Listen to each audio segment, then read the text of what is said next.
good kid, she said, getting up. You're going to do great things this semester. I know it. Her words stayed with me as I walked back to my dorm room. Do great things. It felt more like a threat than anything. Do great things, or get suspended again, maybe even expelled. Do great things, or get rejected by every college and be a loser for the rest of your life. I checked my phone. I had close to an hour before the assembly. The early morning sun was painting everything a golden hue. The lush, rolling fields, the ivy wrapped around Draycott Academy's sandstone buildings, everything shone with warmth. Another slow wave of resentment.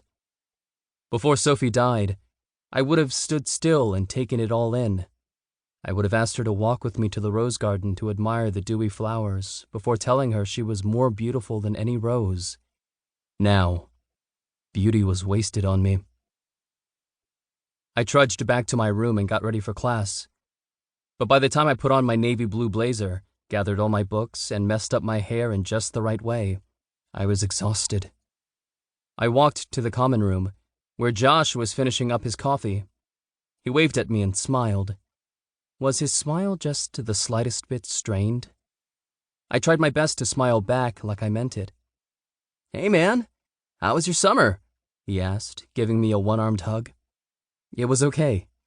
How was yours?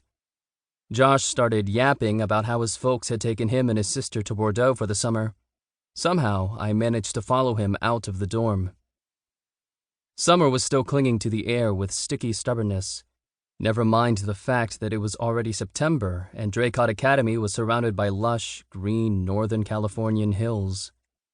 All around us were excited cries like, "Oh my God, did you guys hook up over the break?" and "Did you see Jenna's new boobs?" Groups of too cool-to-care seniors and terrified freshmen chattered and shriek-giggled, and I was so done with my schoolmates. It wasn't even 9 o'clock yet, but my shirt was already sticking to my back with sweat. I struggled to pay attention to Josh's incessant chatter. I wasn't imagining it. There was definitely a strained quality to his cheerfulness, like he was determined to talk to me the way he used to be able to. What was he even going on about? Something about hooking up with a French girl over the summer. Try harder. I'd lost so many friends over the past year. I couldn't afford to lose Josh, too. Sounds hot, I said. That was the most I could come up with. Josh laughed like I'd just said something exceptional. Yeah, man, it was totally hot. He gave me his usual not-a-care-in-the-world grin, but I didn't miss the flash of concern in his eyes. I wasn't sure if he was worried about me or about his own social status. Someone shouted as we made our way across the quad, catching my attention. A handful of sophomores were playing with a frisbee in the commons. They leapt and ran like gleeful Labradors. I watched them and wondered what it was like to be so invested in a game. I used to be into this stuff too, but for the life of me, now I couldn't remember what that felt like. Distracted, I started when I bumped into someone. No, not someone. Her. My phone slipped out of my hand, and the screen lit up when it bounced on the ground. 9:01 a.m. I'd remember those exact numbers for the rest of my life. The exact time, down to the minute, when the universe lifted its slow, giant hand, reached straight through my skull and into the center of my brain, and said, "You've gone through enough, Logan. Here she is. I am delivering her to you personally. She is all yours."